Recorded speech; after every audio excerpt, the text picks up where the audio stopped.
So let's do some definitions, just some basic definitions of things. Because I think when people talk about this, I know there's always confusion over atheism, agnosticism, and the rest of it. So let's just do, what does atheism mean to you?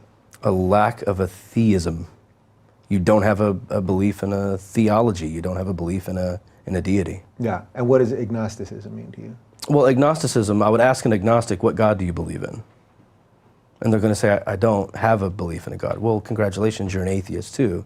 I think I would say, it's hard for me to say every, because I don't want to speak in absolutes. Yeah. But I would say the vast majority of atheists would technically be agnostic atheists, because agnostic deals with knowledge. Mm-hmm. Do you have all the knowledge, or are you without some knowledge? I'm without some knowledge. Are you? A little bit. Well, then we're both. Every now and again, something gets on my desk. I'm like, I did not know that. Well, there you go. So to some degree, you're agnostic and I'm agnostic. Yeah. Do you have a God you believe in? Well, no. I might say there's a possibility.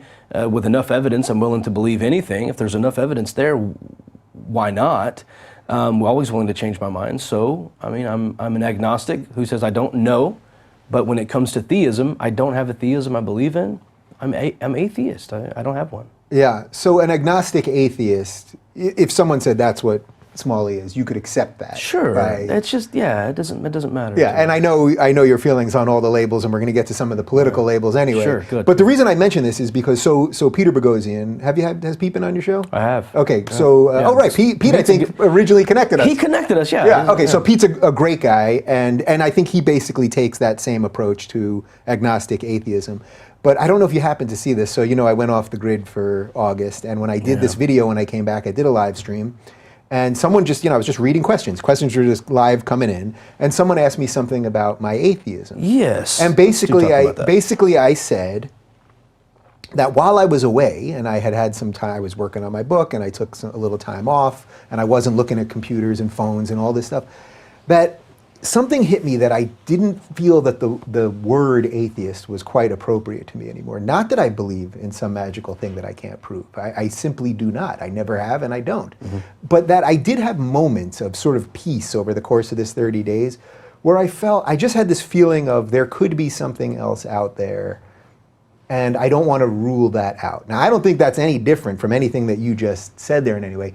But I did get a lot of atheists pissed at me. I mean, there were a lot of people really pissed. Let me ask you a question. And it was, question. by the way, it was a very I was just reading the questions in front of me. Oh, I know. It was I wasn't prepared. I just said something off the top of my head, and I thought, man, I wish you guys could be as tolerant as you often say you are. Yeah, by the time it got to me, it was a tweet that said your buddy Dave Rubin just joined some cult or something. Like I didn't realize you had joined a church, and I think they said Tucker Carlson was secretly a KKK member or something. Oh, yes, white supremacist. And so I sent you that text and was like, I had no idea. Oh, right. Okay. That Tucker removes his hood to do a show, and you were now a church leader. I didn't know that was connected to my one little 10-second comment on my That's where that came from. And they sent me and then I said, do you have evidence of this? They sent me that clip, and I went, that's not evidence of him renouncing atheism. Yeah, but so when you saw that, what did you think? And you are welcome to ask me anything. Yeah, my question is, you being open to something being out there just means you're reasonable. Yeah. It just means you're open to evidence. That doesn't mean you now have a belief in a